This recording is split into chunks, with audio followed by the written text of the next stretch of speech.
अस्सलाम वालेकुम वरहमतुल्लाहि वबरकातुहू। आप देख रहे हैं के न्यूज़ चैनल HD। जैसा कि आपके इल्म है कि एक हिस्सा पहले आप यानी कि कल आप सुन चुके हैं और आज उसका बकाया हिस्सा मैं आप लोगों की खिदमत में पेश करूंगी।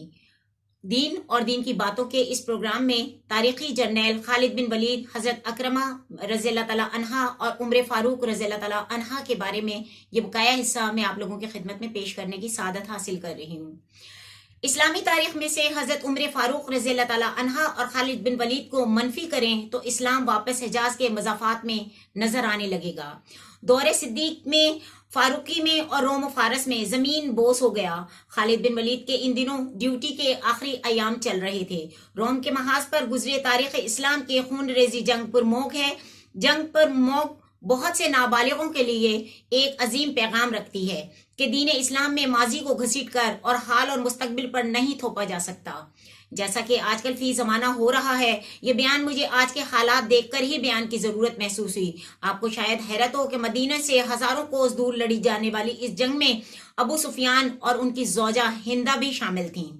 हिंदा के हमरा शरीक हुए अबू सुफियान की आंखों में उस रोज रूमी मुहिम के दौरान तेज लगने से शहीद हो गए थे।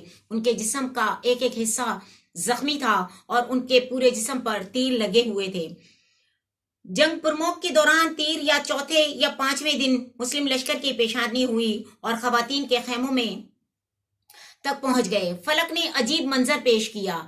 जिस वक्त कुफार खवातीन के नजदीक पहुंचे तो वहां पर कानून कुदरत के तहत कुछ ऐसे मनाजिर नजर आए कि जिनको देखकर लोग हैरान और परेशान हो गए।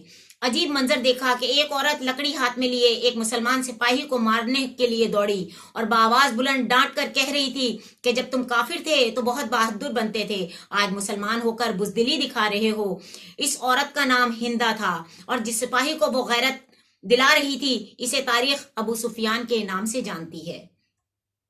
पुरमोग में अबू जहल का पोता और बेटा इस्लाम के लिए कुर्बान हुए।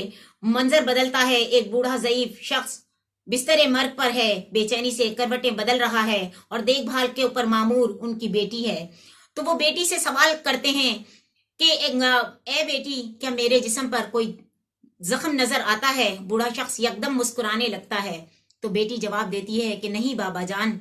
क्या तूने मेरे जिस्म पर कोई ऐसा मकाम देखा जहां जख्म का कोई निशान हो? नहीं बाबा जान, आपका तो पूरा बदन ही छलनी हुआ हुआ है।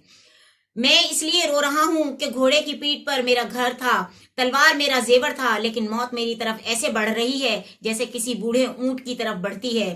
तो बेटी ने बाप को तसल्ली देते हुए कहा, बाबा जान आप जानते हैं ना कि आप सफीउल्लाह हैं, यानी अल्लाह की तलवार का लक़ब किसने दिया आपको? बेटी ने सवाल किया तो बूढ़े की आंखों से आंसू बह निकले और आंखों में चमक और खुशी के आंसू लौट आए। इसके चेहरे से उदासी पल भर के लिए दूर हो गई।